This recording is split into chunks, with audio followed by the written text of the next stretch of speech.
नमस्कार, मैं किरण फगेड़िया आदर्श विद्या मंदिर चूरू से आप लोगों से बात कर रही हूँ। और आज 12वीं क्लास के भूगोल विषय के बारे में, जिसमें हम लोग भूगोल का पहला चैप्टर की शुरुआत करने जा रहे हैं और उस चैप्टर का नाम है मानव भूगोल प्रकृति एवं विषय क्षेत्र। मानव भूगोल प्रकृति एवं विषय क्षेत्र, इससे शुरुआत करने से पहले मैं आप लोगों को थोड़ा सा भूगोल के बारे में बताना चाहूँगी कि भूगोल क्या है, इसमें हम किसका अध्ययन करते हैं, उन सब बातों का यहाँ पर हम थोड़ा सी विचार करेंगे। भूगोल शब्द ग्रीक भाषा के जियो प्लस ग्राफी शब्द से मिलकर बना है, जिसमें हम जियो की अगर हम बात करें तो जियो का मतलब है पृथ्वी और ग्राफिया का मतलब है वर्णन। ठीक है, तो इस प्रकार से हम समझ सकते हैं कि भूगोल शब्द का अर्थ हुआ पृथ्वी का वर्णन। इसके बाद अगर हम थोड़ा सा देखें कि ये भूगोल शब्द आया कहाँ से और इस भूगोल का जनक कौन है, इन सब के बारे में भी हम थोड़ा सा जान लेते हैं, जो कि हम 11वीं क्लास में इसके बारे में थोड़ा बहुत जाना था। अब हम लोग यहाँ पे देखेंगे कि भूगोल जो शब्द है ये ग्रीक भाषा का है। ठीक है, तो इसके साथ साथ आपको ये ध्यान रखना है कि भूगोल शब्द का प्रयोग करने वाले कौन थे? इरिटोस्थनीज। कौन थे? इरिटोस्थनीज। ध्यान रखना है कि भूगोल शब्द की बात हो रही है यहाँ पर। ठीक है, इसके बाद अगली जो चीज आती है कि भूगोल का जनक या पिता किसे कहा जाता है? जनक यहाँ पर हम लोग कहेंगे हिकेटियस को। किसको कहेंगे? हिकेटियस को। क्यों कहेंगे? क्योंकि भूगोल विषय को या भूगोल को पूर्ण रूप से इसको व्यवस्थित करने वाले जो थे वो कौन थे? हिकेटियस थे। और इसी के साथ साथ आपको ये ध्यान रखना है, दोनों बातों में आपको कंफ्यूजन नहीं होना चाहिए कि भूगोल शब्द का प्रयोग किसने किया और भूगोल का जनक किसे कहा जाता है। तो भूगोल शब्द का प्रयोग किसने किया? इरिटोस्थनीज ने। और भूगोल का जनक किसे कहा जाता है? हिकेटियस को। ये दोनों बातें आपको ध्यान में रखनी है। इसके बाद अगर हम बात करें आगे की तरफ कि भूगोल की शाखाएं कितनी हैं, तो यहाँ पर हम बात कर रहे हैं भूगोल की शाखाओं के बारे में। भूगोल की 2 शाखाएं हैं, जिसमें एक आता है आपका भौतिक भूगोल और एक आता है मानव भूगोल। ठीक है, अब ये भौतिक भूगोल और मानव भूगोल, इसमें आप लोगों को ध्यान होगा कि भौतिक भूगोल जो विषय है ये आपने कौन सी कक्षा में पढ़ा था? 11वीं कक्षा में पढ़ा था। तो यहाँ पर आप लोग देख सकते हो कि भौतिक भूगोल को हमने 11वीं क्लास में पढ़ा था। इसमें आपने क्या पढ़ा था? इसमें हमने पढ़ा था कि भौतिक भूगोल के अंतर्गत हम किसका अध्ययन करते हैं। इसके अंतर्गत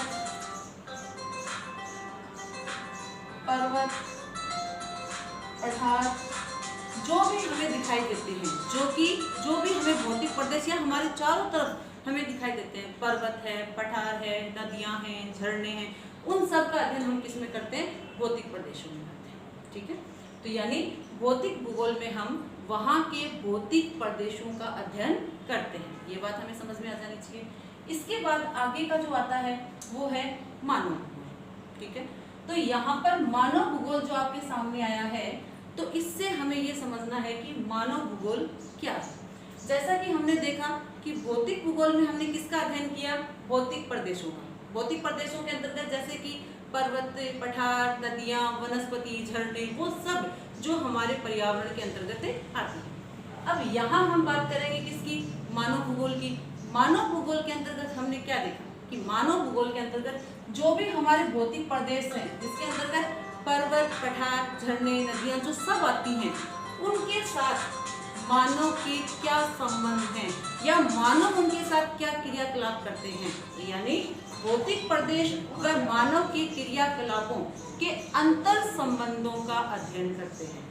एक बार दोबारा बता रही हूँ, भौतिक भूगोल में हम किसका अध्ययन करते हैं? भौतिक प्रदेशों में, जहाँ पर पर्वत, पठार, जो भी हमारे एनवायरमेंट वातावरण में आता है, उन सब का अध्ययन हम किस में करते हैं? भौतिक भूगोल में। अब इसके बाद आता है मानव भूगोल। तो मानव भूगोल में हम किसका अध्ययन करते हैं? यानी मानवीय क्रियाकलापों। और मानव जो क्रियाकलाप है वो किसके साथ करेगा? भौतिक भूगोल के साथ। यानी जो हमारे भौतिक प्रदेशों के अंतर्गत वनस्पति, पेड़ पौधे, जैसे कि मैं आपको बताऊं कि जैसे ये एक पेड़ है, ठीक है। अब ये जो पेड़ है ये किसके अंतर्गत आ गया? भौतिक प्रदेश के अंतर्गत आ गया। और इस पेड़ का उपयोग अपन ये मान लें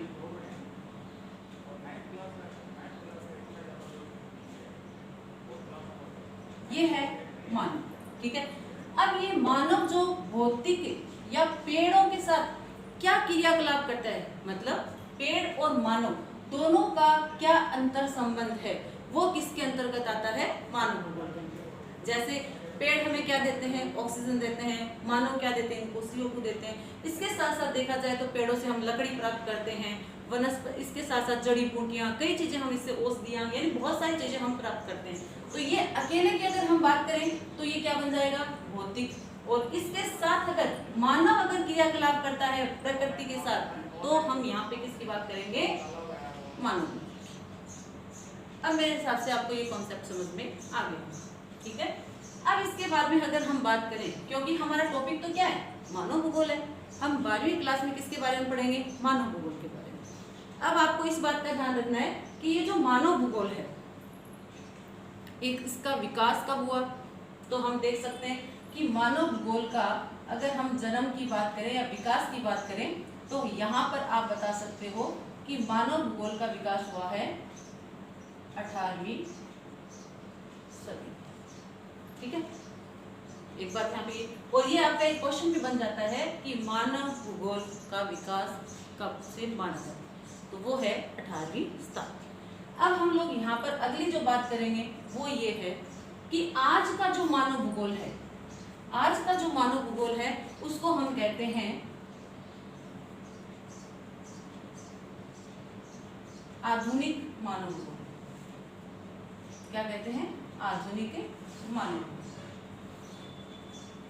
अब ये जो आधुनिक मानव भूगोल है, अगर इसके जन्मदाता की अगर हम बात करें कि आधुनिक मानव भूगोल का जन्मदाता कौन है, तो इसका जो जन्मदाता है वो है रेडजेल। कौन है? रेडजेल, जो कि जैसा कि मैंने यहाँ पर भी लिखा है। आधुनिक मानव भूगोल का जनक कौन है, या आधुनिक मानव भूगोल का पिता, जनक, जो भी कहते हैं वो किसको कहते हैं? रेडजेल को कहते हैं। ये हमें ध्यान रखना। और ये जो रेडजेल हैं ये कहाँ के हैं भाई? ये आते हैं आपके जर्मन के। कहाँ के हैं? जर्मन के। ये भी हमें ध्यान रखना है कि रेडजेल जो हैं वो कहाँ के हैं? जर्मन के। ये बात भी हमें पता होनी चाहिए। उसके बाद जो ये रेडजेल हैं वो मानव भूगोल के बारे में क्या कहते हैं? मानव भूगोल मानव समाज व धरातल के बीच संबंधों का संश्लेषित करते हैं। जैसा कि मैंने आपको शुरू में बता दिया कि भूगोल क्या है, तो मानव और भौतिक प्रदेशों का आपस में पारस्परिक संबंध है। वही बात हम यहाँ करना चाहेंगे, क्या कि आपको दो चीजें ध्यान रखनी है। वो क्या है? एक तो है मानव, ठीक है, और एक आता है आपका धरातल। तो यानी रेडजेल का कहना है कि मानव और किसकी बात हो रही है? धरातल की। तो यानी मानव और धरातल के बीच का संश्लेषित अध्ययन, यानी इन दोनों का मिला जुला रूप, इनके जो क्रियाकलाप हैं वही क्या है? रेडजेल, ठीक है। अब आपको ये ध्यान रखना है। इसके साथ साथ आपको मैं अगली जो कोटेशन बता रही हूँ वो आती है एलन शैम्पल। लेकिन इससे पहले आपको एक बात और ध्यान रखनी है कि जो ये रेडजेल हैं, इन्होंने ये जो परिभाषा दी है किस किस की? मानव और धरातल के बीच के संबंधों की। तो ये जो उन्होंने परिभाषा दी है वो अपनी पुस्तक है एंथ्रोपोजोग्राफी। एंथ्रोपोजोग्राफी। तो इस पुस्तक में उन्होंने कहा है कि मानव समाज और धरातल दोनों का सम्मिलित रूप है, ठीक है। यानी मानव और धरातल दोनों का मिला जुला रूप ही क्या है? एंथ्रोपोजोग्राफी। जो यहाँ पे मैंने टिक की है वो दो बातें आपको ध्यान में रखनी है, मानव और धरातल, इन दोनों का सम्मिलित जो रूप है वही क्या है? मानव। अगली बात करेंगे हम एलन शैम्पल की। अब एलन शैम्पल ये कहाँ के हैं भाई? जैसा कि हमने देखा रेडजेल कहाँ के थे? जर्मन के। तो शैम्पल कहाँ के हैं? अमेरिका के। कहाँ के हैं? अमेरिका के। अब एक बात याद कैसे, अपन को कंफ्यूजन भी हो जाता है कौन कौन से कहाँ के हैं, तो वो अपने को भी याद रखने हैं। तो इसका मैं आगे लास्ट में आपको सब सारे भूगोलवेताओं के बारे में बताऊंगी, तो आप एक छोटी सी एक ट्रिक्स बताऊंगी, उसके द्वारा आप उनको याद कर सकते हो। तो यहाँ पर हम बात कर रहे हैं किसकी? सैंपल। अब सैंपल ने क्या कहा, उन्होंने क्या कहा, वही बात मानव और धरातल या पृथ्वी इन दोनों के अंतर संबंधों की बात होगी, इसके अलावा कहीं भी कुछ बात नहीं होगी। इसमें उन्होंने क्या कहा कि मानव भी आ गया और पृथ्वी भी आ गया, ठीक है। तो अब उन दोनों की थोड़ी सी हमें विशेषता दिमाग में रख लेनी चाहिए कि मानव क्या होते हैं? चंचल। मानव क्या होते हैं? चंचल। तो सैंपल का कहना है कि मानव भूगोल चंचल मानव, और पृथ्वी क्या है? स्थायी है या अस्थायी है, घूमती रहती है। ये बात हमने 11वीं क्लास में पूरे ग्रहों के बारे में पढ़ा था, तब देखा था कि पृथ्वी क्या है? अस्थायी है। तो चंचल मानव और अस्थायी पृथ्वी के पारस्परिक परिवर्तनशील संबंधों का अध्ययन है। अब मैंने दो चीजें तो आपको टिक की, लेकिन आपको यहाँ पे एक तीसरा वर्ड भी याद रखना है, वो क्या है? परिवर्तनशील। क्या कहा? परिवर्तनशील। यानी मानव और पृथ्वी के मध्य जो भी अंतर संबंध, जो भी क्रियाकलाप हो रहे हैं, उनसे कुछ ना कुछ परिवर्तन होना चाहिए। अगर उसमें परिवर्तन नहीं होता है तो वो इस चीज को नहीं मानते। उन्होंने कहा है कि मानव और पृथ्वी इन दोनों में क्या होना चाहिए? परिवर्तनशील संबंधों का अध्ययन करना ही क्या है?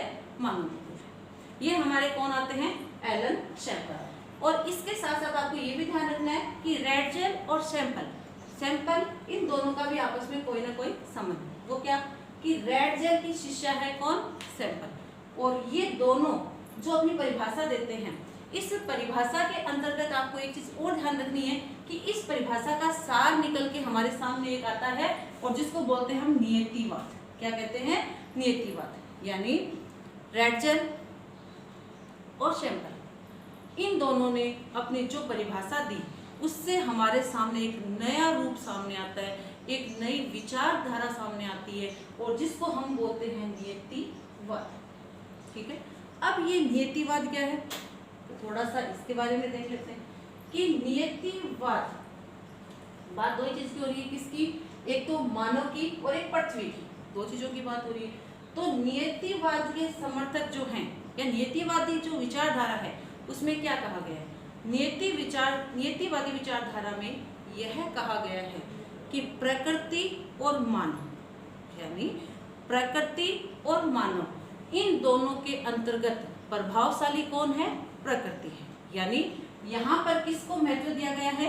प्रकृति को दिया गया है। किसको दिया गया है? प्रकृति को। यानी प्रकृति को इन्होंने क्या माना है? स्वामी माना है। ठीक है। और मानव को क्या माना है? दास माना है। मानव को क्या माना है? दास माना है। यानी प्रकृति तो क्या है? हमारी स्वामी है, और हम उसके क्या है? दास है। ठीक है।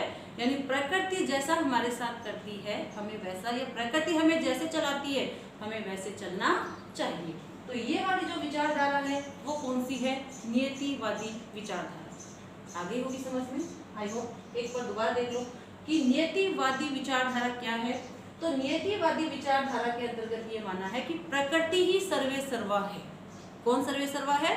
प्रकृति ही सर्वे सर्वा है, और इसमें मानव क्या है? उसका दास। ये बात हमें ध्यान रखनी है। अब इसके बाद में आपके सामने एक और परिभाषा में आपके सामने आती है विडाल डी ब्लास। अब ये जो विडाल डी ब्लास है, नाम बहुत लंबा लग रहा है, लेकिन इसकी परिभाषा में इतना कुछ भी हार्ड नहीं है, एकदम जितनी बड़ी दिख रही है उतनी ही हल्की है याद करने में। तो विडाल डी ब्लास के बारे में पहले हम देखेंगे कि ये कहाँ के हैं।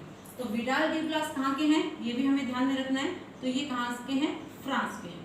पहली बात तो ये ध्यान में रखना है, विडाल डी ब्लास फ्रांस के हैं। तो इन्होंने एक विचारधारा को उत्पन्न किया, इन्होंने भी अपनी एक विचारधारा प्रस्तुत की। उनकी जो विचारधारा है वो है कौन सी? संभववाद। कौन सी विचारधारा है? संभववाद। अब इस संभववादी विचारधारा की खासियत क्या है? इस संभववादी विचारधारा में भी हमें वही ध्यान रखना है जो कि हमने क्या रखा? नियति। क्योंकि पूरे मानव भूगोल में हम दो ही चीजों की बार बार अध्ययन करते आ रहे हैं, तो आपको ध्यान रखना है कि संभववादी का क्या कहना है। संभववादी विचारधारा ये कहती है कि प्रकृति स्वामी नहीं है, बल्कि मानव अपने आप में स्वामी है। उन्होंने किसको श्रेष्ठ माना? मानव को श्रेष्ठ माना। और उन्होंने प्रकृति को क्या माना? मानव का दास माना। यानी मानव जो चाहे वो कर सकता है, लेकिन नियतिवादियों का मानना है कि हमें किसके अकॉर्डिंग चलना पड़ता है? प्रकृति के अकॉर्डिंग चलना पड़ता है। पर्वत की प्रकृति जो है वो क्या है? हमारी स्वामी है। लेकिन हम यहाँ पर संभववाद के अंतर्गत अपने आप को क्या मान रहे हैं? स्वामी। यानी मानव अपने आप को अतिवादी के अंतर्गत लेता है। और कहीं तक मेरा सोचने का विचार ये है कि आज हमारे सामने ये जो महामारी की जो समस्या है, और वो किसकी देन है? संभववाद की हो सकती है। क्यों? क्योंकि मानव अपने आप को सर्वश्रेष्ठ समझने लग गया है। और वही बात कौन कहती है? कौन सी विचारधारा कहती है? संभववादी विचारधारा कहती है। क्या कहती है? कि मानव ही अपने आप में क्या है? श्रेष्ठ है, और मानव ही जो चाहे वो कर सकता है। और वही चैलेंज आज हम लोगों के सामने है। अब आपके सामने अब एक बात ये भी आ सकती है कि संभववाद का जनक कौन है। तो संभववाद की अगर हम जनक की बात करें तो वो संभववाद का जनक कौन है? विडाल डिला प्लास। ठीक है। अब हम इसके बाद इसकी थोड़ी सी परिभाषा के बारे में बात करते हैं। तो इनका क्या कहना है? किसका? विडाल डिला प्लास का क्या कहना है? किसके बारे में? उस मानव भूगोल की परिभाषा। अब इन्होंने भी वही बात पृथ्वी और मानव, यानी मानव भूगोल की जो तीनों चारों परिभाषाएं हम लोग देखेंगे, उसमें किस किस की बात आ रही है? मानव और पृथ्वी की बात आ रही है। तो विडाल डी प्लास का मानना है कि पृथ्वी व मानव के पारस्परिक संबंध, ये तो हमने देखा ही था कि दोनों का पारस्परिक संबंध तो होगा ही, क्योंकि जब तक पारस्परिक संबंध नहीं होगा तब तक हम मानव भूगोल का अध्ययन कैसे कर पाएंगे। तो मानव और पृथ्वी दोनों के, या मानव और पृथ्वी इन दोनों के पारस्परिक संबंधों का जो अध्ययन है वो एक नया विचार देता है। वो क्या देता है? हमें एक नया विचार देता है। पृथ्वी और मानव के पारस्परिक संबंध तो हैं, लेकिन वो हमें क्या देता है? एक नया विचार देता है। और उस नए विचार के अंतर्गत उन्होंने क्या बताए हैं कि अगर हमें पृथ्वी को कंट्रोल करना है या पृथ्वी को नियंत्रित करना है तो उसके लिए हमें क्या बनाने पड़ेंगे? नियम बनाने पड़ेंगे। दोबारा समझ लो।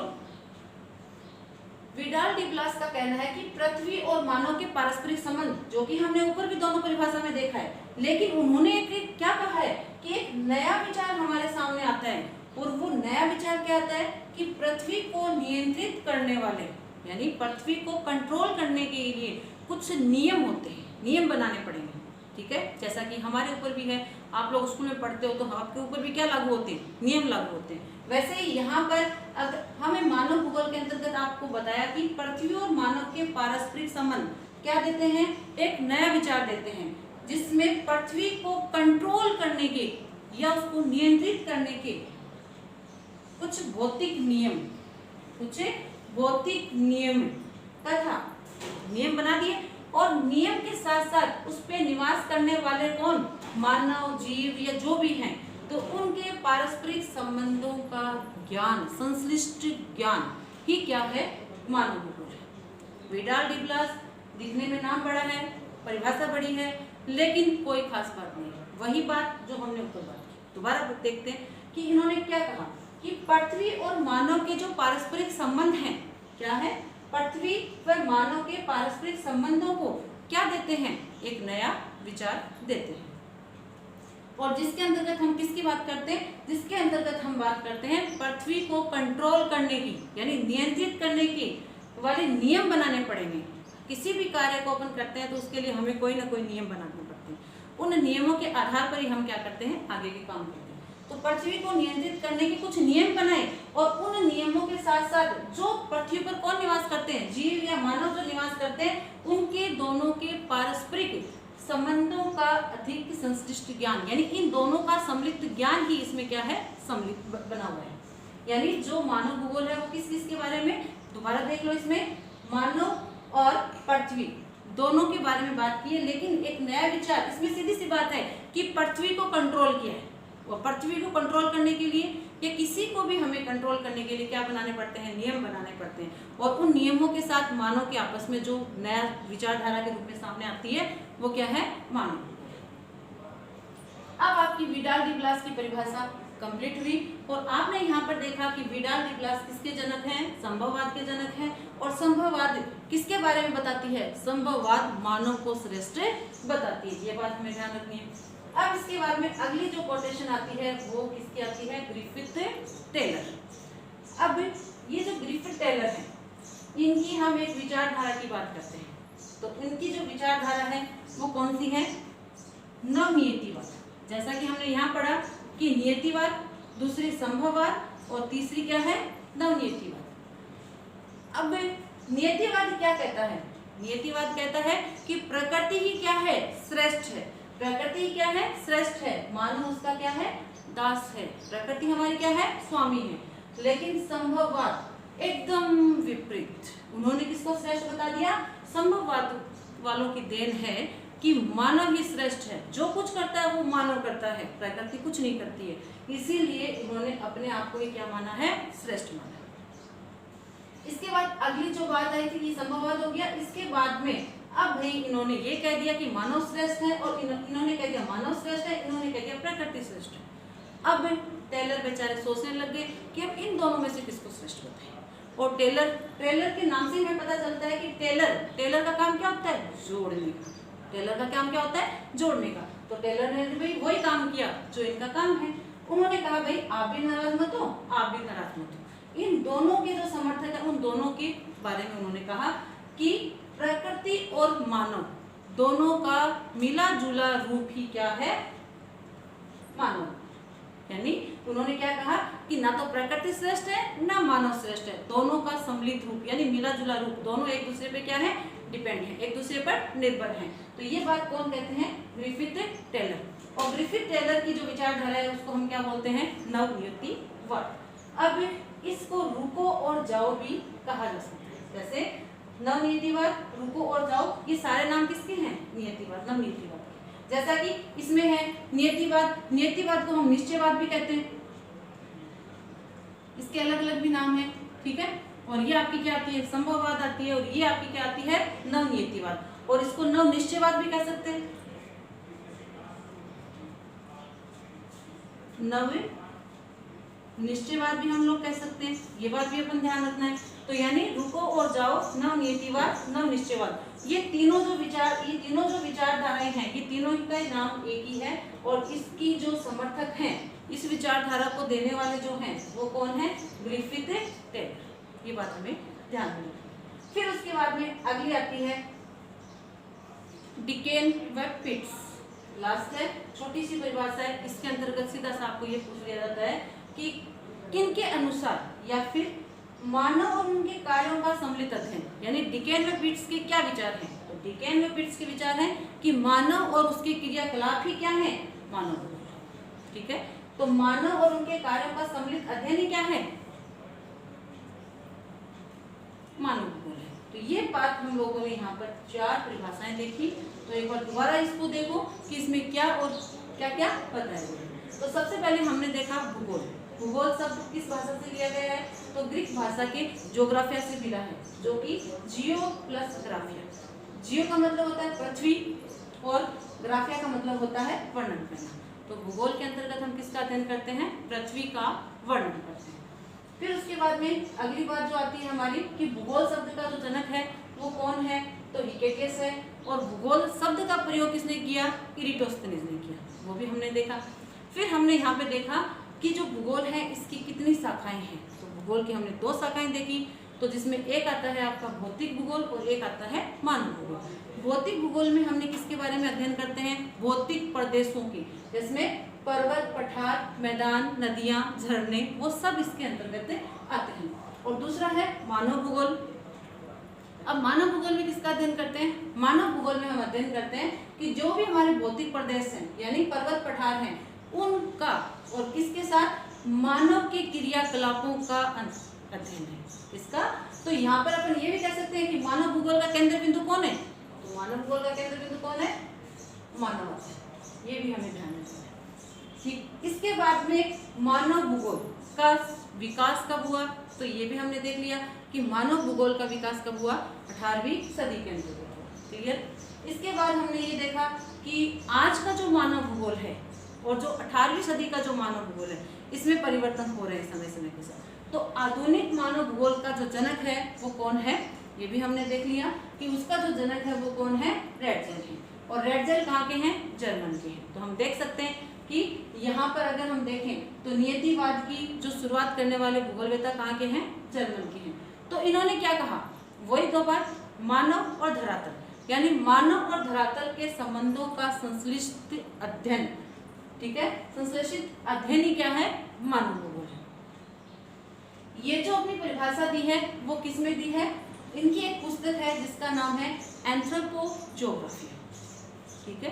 तो जैसा कि हमने 11वीं क्लास में भी इस बुक के बारे में पढ़ा था, एंथ्रोपोजोग्राफी के अंतर्गत किसके बारे में बताया गया है, रैटजेल की पुस्तक है। तो ये भी अब परीक्षा में यहाँ से प्रश्न, इस चैप्टर में परीक्षा में एक नंबर के या तो 1 प्रश्न आता है या 2 प्रश्न आते हैं। तो यहाँ पर अगर हम बात करें तो प्रश्न उठते कहाँ से हैं, तो कई बार पूछ लेते हैं पुस्तक का नाम। दूसरा प्रश्न, आधुनिक मानव भूगोल का जनक कौन है, तो रैटजेल है। मानव भूगोल का विकास कहाँ कब हुआ, 18वीं सदी। तो ये 3 प्रश्न आपके यहीं बन गए। इसके बाद में कई बार ये पूछ लेते हैं कि रैटजेल के अनुसार मानव भूगोल की परिभाषा दीजिए, या शैंपल के अनुसार, या फिर विडाल डी ब्लास के अनुसार। इसके बाद में हम यहाँ पे देखेंगे शैंपल। शैंपल अब अपने पूरे पृथ्वी पर देखें तो सबसे विकसित देश कौन है, जिसमें अपन अमेरिका का नाम लेते हैं। और सैंपल अपने आप में एक नई चीज का निर्माण करना होता है। सैंपल अपन किसी चीज को नए सैंपल के रूप में यहाँ पर अपन देख सकते हैं किसके बारे में, अमेरिका के बारे में। तो एलन सैंपल कहाँ की है, अमेरिका की है, जो किसकी शिष्या है, रैटजेल की शिष्या। इन्होंने भी क्या बताया कि मानव तो चंचल है और पृथ्वी क्या है, अस्थायी है। तो इन दोनों के अंतर संबंधों से, इनके क्रियाकलापों से जो परिवर्तन आता है वो परिवर्तन ही क्या है, मानव भूगोल है। ये कौन कहते हैं, एलन सैंपल। और ध्यान रखना है, हमें जल्दीबाजी नहीं करनी है, हमें पूरा इसको कॉन्सेप्ट को समझना है, क्योंकि पहला चैप्टर की अगर शुरुआत अच्छी हो जाए, पहला चैप्टर ही हमारे तैयार हो जाए तो हमारा कॉन्फिडेंस बढ़ता है। तो यहाँ पर रैटजेल और सैंपल दोनों ने जो विचार दिए हैं, यहाँ से एक विचारधारा उत्पन्न होती है जिसको हम बोलते हैं नियतिवाद, ठीक है। तो नियतिवाद का ही दूसरा नाम क्या है, निश्चयवाद। नियतिवाद का ही दूसरा नाम क्या है, निश्चयवाद। तो नियतिवाद इसकी विचारधारा के, इन दोनों के विचार जो सामने आए हैं वो ही नियतिवाद है। यानी इसमें प्रकृति और मानव दोनों में किसको श्रेष्ठ माना है, प्रकृति को माना है। और प्रकृति क्या है, स्वामी है, और मानव क्या है, उसका दास है। ये बात हमें ध्यान में रखनी है। दूसरी जो बात आती है हमारे सामने, संभववाद। संभववाद के जनक कौन है, Vidal de Blache. Vidal de Blache ने इसमें क्या बताया है कि इसमें पृथ्वी और मानव दोनों के पारस्परिक संबंधों का एक नया विचार देते हैं। और जिसमें नया विचार क्या दिया है, पृथ्वी और मानव दोनों की बात की है, दोनों ने एक विचार दिया। और उस विचारधारा के अंतर्गत क्या बताया कि उन्होंने बताया कि पृथ्वी को नियंत्रित करना है, या पृथ्वी को नियंत्रित करने के हमें उपाय बताने। क्यों बताने, क्योंकि यहाँ पे श्रेष्ठ कौन है, मानव है। और मानव जब किसी को कंट्रोल करता है तो उसको नियंत्रित करता है, तो उसके लिए क्या बनाता है, नियम बनाता है। और वही नियम हमारे किसके अंतर्गत है, भौतिक भूगोल के, ये मानव भूगोल के अंतर्गत आते हैं। तो जो नियम बनाए गए हैं और उन नियमों के साथ मानव का संबंध ही क्या है, मानव भूगोल है। फिर एक तीसरी विचारधारा आती है जिसको हमने कहा नवनियतिवाद या नवनिश्चयवाद। ये जो नवनियतिवाद व नवनिश्चयवाद है, इस विचारधारा को देने वाले या इसके जनक कौन है, टेलर। और टेलर ने क्या कहा कि उन्होंने वही दो बात, जैसे कि नियतिवाद ने किसको श्रेष्ठ माना, प्रकृति को, और संभववाद ने किसको श्रेष्ठ माना, मानव को। अब टेलर भाई थोड़े से कंफ्यूजन हो गया कि अब क्या करें। तो टेलर का वही काम कि दो को जोड़ना, और उन्होंने वही किया। उन्होंने कहा नियतिवाद और संभववाद दोनों का मिला जुला रूप, यानी मानव और प्रकृति दोनों का सम्मिलित रूप ही हम क्या कहते हैं, इसमें किसमें बात करेंगे हम, नवनियतिवाद या नवनिश्चयवाद। इसको हम रुको और जाओ भी कह सकते हैं। तो इसके बाद चौथी जो परिभाषा है वह डिकेन पिट्स की है, और उनके अनुसार मानव और उनके कार्यों का सम्मिलित अध्ययन ही क्या है, मानव भूगोल है। ये जो आपके सामने मैंने अभी थोड़ा सा मानव भूगोल के बारे में बताया, आई होप आपको समझ में आया होगा। और इसके बाद अगली क्लास हम जब भी करेंगे, इससे आगे की क्लास से शुरुआत करेंगे। जय हिंद, जय भारत।